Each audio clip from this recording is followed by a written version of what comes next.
Bonjour, encore une fois, bienvenue sur Doctrine Apostolique, notre chaîne d'exploration de la parole de Dieu. Et merci de demeurer fidèle. Nous continuons notre exploration que nous avions commencée il y a déjà un bon moment. Et la dernière fois, nous étions arrivés à la place où Joseph était vendu par ses frères. Souvenez-vous, ce jeune homme de 17 ans qui avait la faveur de son père, sa mère étant décédée, et son père l'ayant eu dans la vieillesse. Il y avait une affection particulière. Joseph, plutôt Jacob, avait un faible pour Joseph. Maintenant, Joseph est allé apporter chercher plutôt ses frères qui sont allés paître le troupeau de leur père. Le voyant venir de loin, ils se disent, voilà le faiseur de rêves qui arrive. On va le tuer. Et son frère Ruben, qui voulait le faire, l'épargner de cette mort, le faire échapper, propose qu'on le jette dans un puits. Il est dépouillé de son manteau à plusieurs couleurs, jeté dans le puits. Et finalement, alors qu'il était loin, il y a eu une caravane des Ismaélites qui descendait en Égypte. Joseph est tiré de ce puits. Imaginez-vous la détresse de ce jeune homme qui, après avoir été égayé de rencontrer ses frères, il se retrouve à être brutalisé, jeté dans un puits. Et peut-être il s'est posé des questions, peut-être qu'il se disait, ils veulent tout simplement me donner une leçon ou quelque chose, mais après un temps, il voit une corde qui est lancée dans le puits. On le tire du puits, peut-être qu'il se dit, bon, finalement, ma misère a pris fin, j'ai pris ma leçon, mais c'est pour être vendu aux Ismaélites et être descendu en Égypte. Donc, de plus en plus, Joseph s'éloigne de son rêve. Regardez un peu avec moi ici dans Genèse 37, et on va le prendre. Après l'avoir brutalisé, ils l'ont jeté dans la citerne. Au verset 25, la Bible nous dit, ils s'assirent ensuite pour manger. Et ayant levé les yeux, ils virent une caravane d'Ismaélites venant de Galade. Leurs chameaux étaient chargés d'aromates et de baumes et de myrrhe qu'ils transportaient en Égypte. Voilà. Et Judas dit à ses frères, à quoi nous servira de tuer notre frère et de cacher son sang? Venez et vendons-les aux Ismaélites, et que notre main ne soit point sur lui, car il est notre frère, notre chair, et ses frères lui obéirent.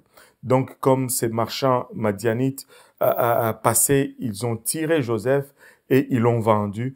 Et c'est comme ça que Joseph s'est retrouvé finalement en Égypte. Regardez, il a été d'abord descendu dans le puits, il est remonté, et puis là, il est descendu en Égypte. Il se retrouve dans un pays étranger, ne connaissant pas la langue.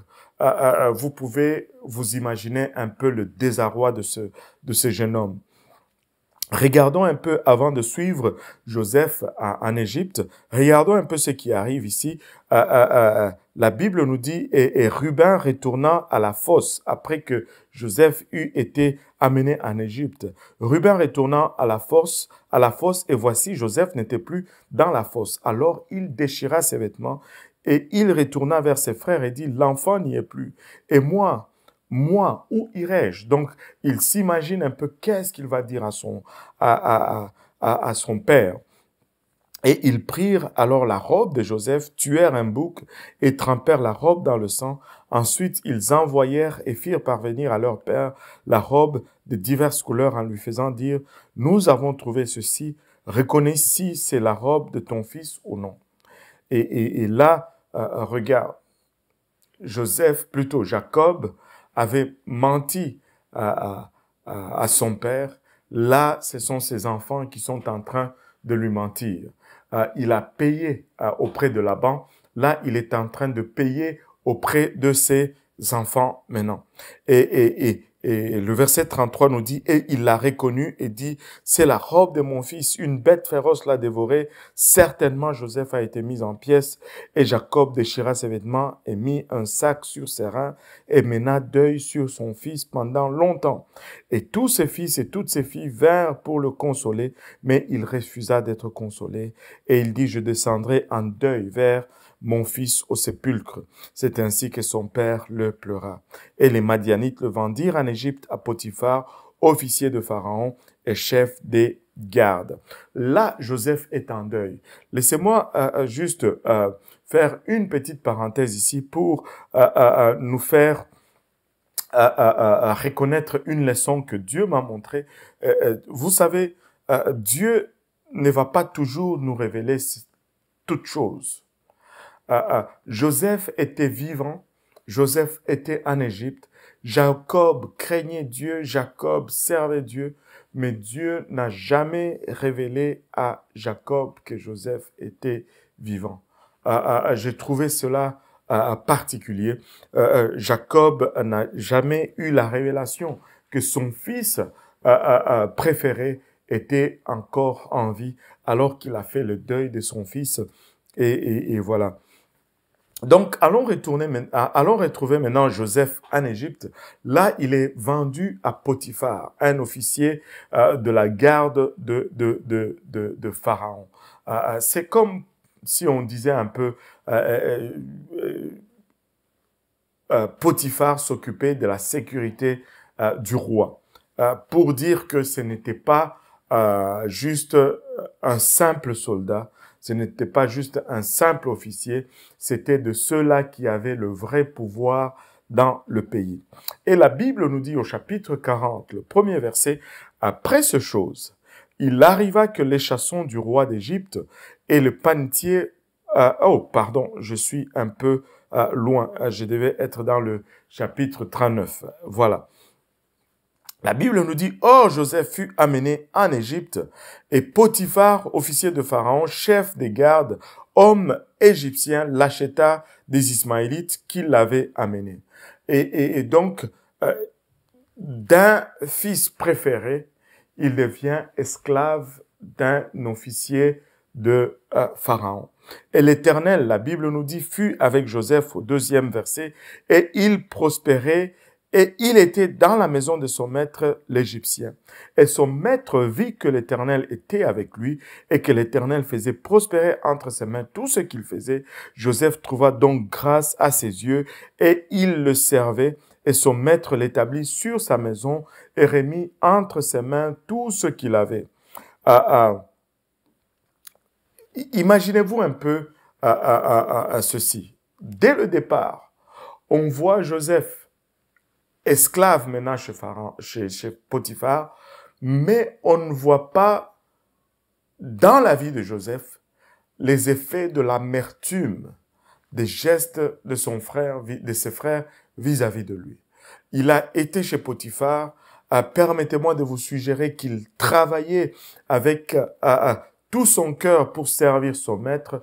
Et le fruit de son travail, Dieu le voyant, Joseph est resté positif. Dieu a prospéré tout ce que Joseph faisait jusqu'au point où Potiphar l'a établi maître sur sa maison. Et regardez le verset 25. Le verset 5 plutôt. Or, depuis qu'il l'eut établi dans sa maison et sur tout ce qu'il avait, l'Éternel bénit la maison de l'Égyptien à cause de Joseph. Et la bénédiction de l'Éternel fut sur tout ce qu'il avait dans la maison et au champ. Et il laissa entre les mains de Joseph tout ce qui était à lui, et il ne prenait connaissance de rien avec lui, si ce n'est du pain qu'il mangeait. Or, Joseph était beau de taille et beau de visage. J'ai toujours trouvé intéressant comment la Bible fait transition ici. Il dit toutes ces choses qui complimentaient Joseph, et puis il ajoute « or ». La Bible fait une transition avec « or », comme si c'était une chose négative. Or, Joseph était beau de taille et de visage. C'est-à-dire, il était un bel homme et ce n'était pas pour son avantage. Et des fois, bon, je ne sais pas, nous voulons tous être beaux, mais ce n'est pas toujours ce qu'on a besoin. Joseph avait de très bonnes qualités. Il était un travailleur. Il ne gardait pas rancune. Il ne gardait pas de l'amertume dans son cœur. Et Dieu, voyant sa prédisposition, Dieu était avec lui. Ce qui me permet de dire que Joseph n'a pas gardé ces choses dans son cœur, c'est que Dieu était avec lui. Joseph n'a pas développé une amertume par rapport à ses frères. Donc, il a tellement bien travaillé que son maître lui a confié les finances de la maison, toutes les affaires de la maison. De simple esclave, Joseph est devenu le chef de tous les esclaves et le maître de toute sa maison. Écoutez, si vous êtes un enfant de Dieu, et peu importe les circonstances de votre vie, si vous gardez cette bonne attitude, cette bonne mentalité, et que vous travaillez et que vous vous donnez, le Seigneur va vous bénir et il va vous élever même à la place là où vous êtes. Il va vous élever au-dessus de toutes choses. Et la Bible nous dit que, or, Joseph était beau de taille et de visage. Et il arriva après ces choses que la femme de son maître jeta les yeux sur Joseph et dit, couche avec moi. La femme de Potiphar a commencé à convoiter Joseph.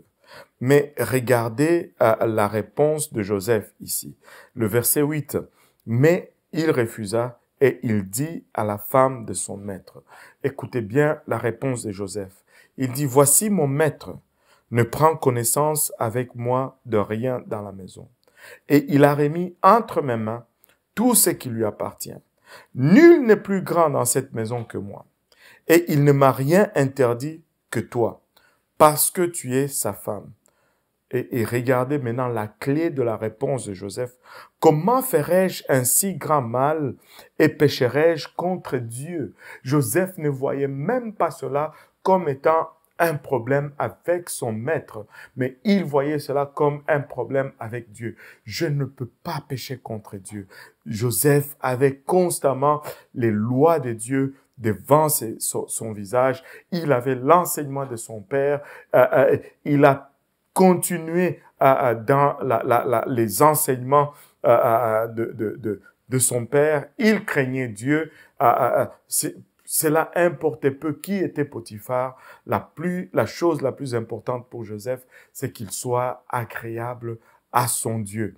Et c'est ce qui a gardé Joseph.